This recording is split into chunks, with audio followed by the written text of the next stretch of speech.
આજના સમયમાં જ્યારે કુદરતી પ્રેગ્નન્સી નથી રહેતી ત્યારે આઈવીએફ એક આસાન કિરણ બની ગયા છે. પણ મેડમ, આજે પણ આઈવીએફને લઈને ઘણી બધી ગેરસમજો લોકોમાં જોવા મળી રહી છે. એના માટે તમે શું કહેશો? આઈવીએફ અંગેની ફની ફેક્ટ એ છે કે લોકો ડૉક્ટરને મળ્યા વગર, આઈવીએફ એક્સપર્ટને મળ્યા વગર ખાલી ગૂગલ અને ચેટ જીપીટીથી પોતે જ એક્સપર્ટ બની જાય છે અને જાત જાતની મિથ્સ પછી પ્રોડ્યુસ કરે છે. જેમ કે આઈવીએફમાં હંમેશા ટ્વિન્સ જ પ્રેગ્નન્સી થાય, આઈવીએફમાં બહુ આરામ કરવો પડે, આઈવીએફમાં ડોનર એગનો જ યુઝ થાય, આઈવીએફના બચ્ચા નેચરલ નથી હોતા.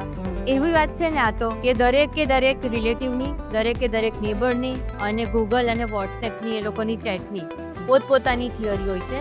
તો આજે એક આઈવીએફ એક્સપર્ટ તરીકે મારે ઘણી બધી મિથ્સનું અહીંયા ખંડન કરવું છે. ચોક્કસ મેડમ. આઈવીએફ એટલે હંમેશા ટ્વિન્સ અથવા ટ્રિપલેટ્સ બાળક જ આવે છે, એ સાચું છે? ટ્રિપલેટ્સનો જમાનો તો ગયો. હવે તો ભારતમાં જે કાયદો છે એ પ્રમાણે અમે 2થી વધારે બ્લાસ્ટોસિસ ટ્રાન્સફર ન કરી શકીએ. પરંતુ ઘણી વખત અમે 2 એમ્બ્રિયો ટ્રાન્સફર કરીએ ને તો પણ એક નહીં તો બીજું બચ્ચું ચોટે અને એને કારણે સક્સેસ રેટ વધે. એને માટે અમે 2 બચ્ચા મૂકતા હોઈએ છીએ. તો જ્યારે પણ 2 એમ્બ્રિયો ટ્રાન્સફર કરવામાં આવે છે ત્યારે પણ જો સક્સેસ જાય આઈવીએફ તો 25 થી 30% આઈવીએફ વાળા પેશન્ટને જ ટ્વિન્સ થાય. એક મિથ એવી છે કે આઈવીએફ બેબી નેચરલ બેબી કરતાં થોડું અલગ હોય છે, ડિફરન્ટ હોય છે. આ મિથ ક્યાંથી આવી તે ખબર જ નથી. આઈવીએફથી બચ્ચું રહે કે નેચરલ બચ્ચું રહે, ખાલી કન્સેપ્શન પ્રોસેસનો જ આમાં ફરક હોય છે. બાકી જીનેટિક તમારું હોય છે, તે કે તમારું જ સ્પર્મ હોય છે, તમારા વાઈફનું જ એગ હોય છે અને એ બચ્ચા જે રીતે ફેલોપિયન ટ્યુબમાં ફર્ટિલાઇઝેશનથી એમ્બ્રિયોઝ બને એવી રીતે જે ફેલોપિયન ટ્યુબમાં કામ નથી થતું તે અમે આઈવીએફ લેબમાં કરીએ છીએ. તો આમાં ક્યાં એવો પોઈન્ટ જ આવ્યો કે બાળક કંઈ જુદી જાતનું બાળક હોય? બીજી એક ગેરસમજ એ પણ છે કે આઈવીએફ માત્ર મહિલાઓની પ્રોબ્લેમ હોય ત્યારે જ કરવું પડે છે. ના, બિલકુલ આ એક મિથ છે. આજના જમાનામાં 40 થી 50% જેટલા ઇન્ફર્ટિલિટીના પ્રોબ્લેમ, એટલે જેમાં આઈવીએફની જરૂર પડે તેમાં પુરુષ જવાબદાર હોય છે. એવું પણ કહેવાય છે કે આઈવીએફ બહુ જ પેઇનફુલ પ્રોસેસ હોય છે અને દવા, ઇન્જેક્શન ઘણા બધા લેવા પડતા હોય છે. પહેલાંના જમાનામાં, એટલે વર્ષો પહેલાં એવું હતું કે આઈવીએફમાં ઇન્જેક્શનો બી બહુ લાંબો ટાઈમ ચાલતા હતા, લગભગ 20-25 દિવસ માટે. એ પેઇનફુલ પણ હતા. પરંતુ હવે ટેકનોલોજી ઘણી આગળ વધી ગઈ છે. ઇન્જેક્શનને ટાઈપ્સ બદલાયા છે, અમુક પ્રોટોકોલ્સ બદલાયા છે, એનેસ્થેસિયાની ટેકનોલોજી બદલાઈ છે. એવું નથી કે આઈવીએફ હવે બહુ પેઇનફુલ રહ્યું હોય. બીજું પણ એક છે કે આઈવીએફ એ સક્સેસ ગેરંટીડ છે. આઈવીએફનો સક્સેસ રેટ એ જ બહુ મોટી મિથ છે, સેન્ટર ટુ સેન્ટર. કારણ કે ઘણા આઈવીએફ સેન્ટરની આ એક સ્ટ્રેટેજી હોય છે માર્કેટિંગની. પરંતુ આપણે જોવા જઈએ ને તો આઈવીએફનો સક્સેસ રેટ ઉંમર, તમારી એગ અને સ્પર્મ્સની ક્વોલિટી, તમારી ગર્ભાશયની હેલ્થ અને તમારા બોડીમાં કોઈ જાતના ઇમ્યુનોલોજીકલ પ્રોબ્લેમ નથી. આ ઉપરાંત તમારા એગ અને સ્પર્મ્સમાં જેનેટિક બરાબર છે કે નહીં, તો આ બધી બાબતો પર હોય છે. જ્યારે પણ કોઈ ડૉક્ટર કહે કે તમને 100% ગેરંટી સાથે સક્સેસ, ત્યારે જો ભગવાને જ આપણને આપણી લાઈફની ગેરંટી ન આપી હોય તો ડૉક્ટર અને સાયન્સ કઈ રીતે તમને 100%ની ગેરંટી આપી શકે? હા, પણ એક વાત સાચી છે કે અત્યારે જે રીતનું સાયન્સ આગળ વધી રહ્યું છે, ટેકનોલોજી અને હોર્મોન્સના ટાઈપ્સ બદલાઈ રહ્યા છે અને ડૉક્ટરના એક્સપિરિયન્સ વધી રહ્યા છે, એ રીતે સક્સેસ રેટ પણ ખાસો વધી રહ્યો છે.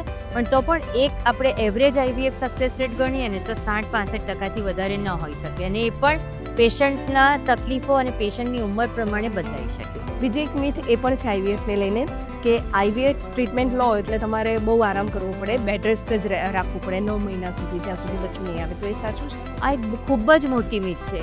આ ઘણી વખત અમે જ્યારે ડૉક્ટર તરીકે કહીએ ને કે હવે એમ્બ્રિયો ટ્રાન્સફર પછી 3-4 દિવસે જ આરામની જરૂર છે, તો પણ ફેમિલીએ ઘણી બધી હોપ્સ રાખી હોય, આટલા બધા પેશન્ટે ઇન્જેક્શન લીધા હોય, આટલા બધા પૈસા ખર્ચ્યા હોય, ત્યારે ફેમિલી પોતે જ એવું ઇન્સિસ્ટ કરે કે બેન તું સૂઈ રહે, તો આરામ કર, જેથી આપણું આઈવીએફ આ વખતે સક્સેસફુલ જાય. પરંતુ સાયન્ટિફિક રીતે એવું હોતું નથી. જો એવું જ હોતે તો કોઈ પણ મજૂરણ ભાઈ કે જેણે એ મહિનામાં ટ્રાય કર્યું છે તો કંઈ પીરિયડ ન આવે ત્યાં સુધી એ થોડી આરામ કરતી હોય છે. એનો રિલેશન રાખ્યા પછી પણ વજન ઉચકતી હોય છે, તગારા ઉચકતી હોય છે, તાપમાં કામ કરતી હોય છે. તો પણ જો ભગવાનની ઈચ્છા હોય તે પ્રેગ્નન્ટ થાય જ છે. તો આઈવીએફમાં પણ એવું જ છે. ગર્ભાશયમાં એકવાર બાળક મુકાઈ જાય પછી ગર્ભાશયને તો ખબર હોતી નથી કે આ નેચરલ એમ્બ્રિયો છે કે આઈવીએફથી થયેલો એમ્બ્રિયો છે. તો જ્યારે પણ તમે નેચરલ ટ્રાય કરો છો કે આઈવીએફ કરાવો છો, એમ્બ્રિયોઝ એક વખત ગર્ભાશયમાં જાય, ઇમ્પ્લાન્ટ થાય પછી પહેલાં 3 થી 4 જ દિવસ ઇમ્પ્લાન્ટેશન માટે જરૂરી હોય છે. એટલે 3-4 દિવસ પછી તમે તમારા રૂટીન ઘરનું કામ કરી શકો છો, તમે ઓફિસે જઈ શકો છો. ખાલી વજન ઉચકવાનું, વાંકા વળવાનું એ બધું થોડું સાચવવું પડે. બાકી તમે એમ્બ્રિયો ટ્રાન્સફરના 3-4 દિવસ પછી ચોક્કસ જ નોર્મલ લાઈફ જીવી શકો છો. મેડમ, લોકો એવું માને છે કે આઈવીએફ એટલે ડોનર એગ અથવા તો ડોનર સ્પર્મથી જ પ્રેગ્નન્સી રહે છે. આ એક સૌથી મોટી મિથ છે. આઈવીએફ તો જેને સ્ત્રી બીજ ઓછા છે, પુરુષ બીજ ઓછા છે, તો એ લોકો માટે એક ગુણ છે કે એ લોકોને માતા પિતા બનવાની જ્યારે ખૂબ જ ઓછી આશા હોય ને, તો તે વખતે આઈવીએફ પોતાના સ્ત્રી બીજ અને પોતાના પુરુષ બીજથી મમ્મી પપ્પા બનવાનું એક આશાનું બહુ મોટું કિરણ છે.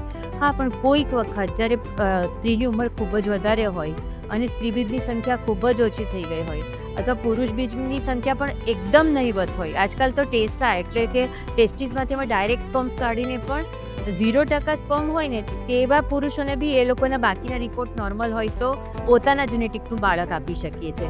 એટલું એડવાન્સમેન્ટ થઈ ગયું છે.